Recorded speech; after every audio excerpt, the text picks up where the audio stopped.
ଆପଣଙ୍କୁ ଜଣାଅଛି ସମସ୍ତେ ନିଜ ନିଜ ଜୀବନକୁ ନେଇ ଏଠି ଦ୍ୱନ୍ଦ୍ୱରେ ଅଛନ୍ତି। କାହାକୁ ଜଣା ନାହିଁ ତାଙ୍କ ଭବିଷ୍ୟତରେ କ'ଣ କରିବାର ଅଛି। ସମସ୍ତେ କେଉଁଠି ନା କେଉଁଠି ଫସିକି ହିଁ ରହିଛନ୍ତି। କାହାକୁ ବି ନିଜର କାମ ପସନ୍ଦ ଆସୁନାହିଁ।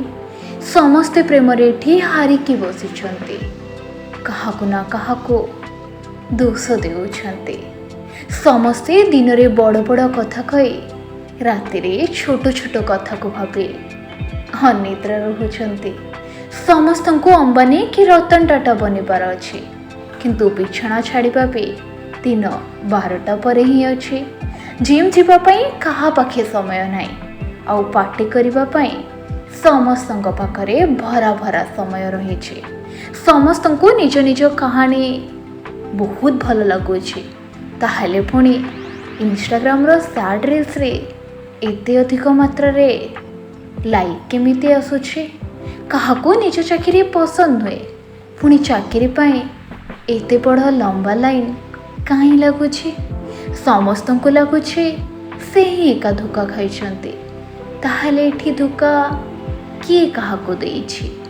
ସମସ୍ତେ ନିଜ ନିଜ ଭିତରେ କାହାର ନା କାହା ଏକ ସହ ହିଁ କଥା ହେଉଛନ୍ତି, ଆଉ ମନେ ବି ପକାଉଛନ୍ତି ସେଇ ଏକ୍ସମାନଙ୍କୁ ହିଁ।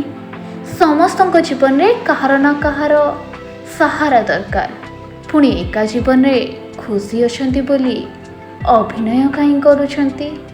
କେହି ବି ତୁମର ଭଲ ଭାବନ୍ତିନି, ପୁଣି ଆଶୀର୍ବାଦ ଦେବା ଭଳି ଫର୍ମାଲିଟି କାହିଁ କରୁଛନ୍ତି?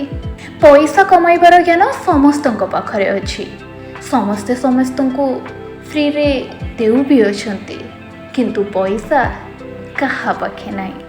ଜ୍ଞାନ ତ ଲୋକ ବିରାଟ କୋହଲିକୁ ବି ଦେଉଛନ୍ତି, ପୁଣି ସେମାନେ ଯେଉଁମାନେ ବ୍ୟାଟ୍ ବି ଧରି ଜାଣିନାହାନ୍ତି। ସମସ୍ତେ କିଛି ନା କିଛି ରାସ୍ତାରେ ଭଟକିକି ହିଁ ଅଛନ୍ତି, କିନ୍ତୁ କାହାକୁ ବି ଜଣା ନାହିଁ ସେ ରାସ୍ତାରୁ ବାହାରିବେ କେମିତି। ସମସ୍ତେ ସମସ୍ତଙ୍କୁ ପଛରେ ପକାଇ ନିଜେ ଆଗକୁ ଯିବାକୁ ଚାହୁଁଛନ୍ତି, କିନ୍ତୁ ଜଣା ନାହିଁ କେଉଁଠି ପହଞ୍ଚିବାର ଅଛି। ଆଉ ଯଦି ସିଧା ସିଧା କହିବି, ତାହେଲେ ଏଠି କେହି ବି ଖୁସିରେ ନାହାନ୍ତି। ଏହା ବି ହେଇପାରେ କେହି କାହାକୁ ଏଠି ଖୁସିରେ ଦେଖିବାକୁ ଚାହୁଁ ହିଁ ନାହାନ୍ତି।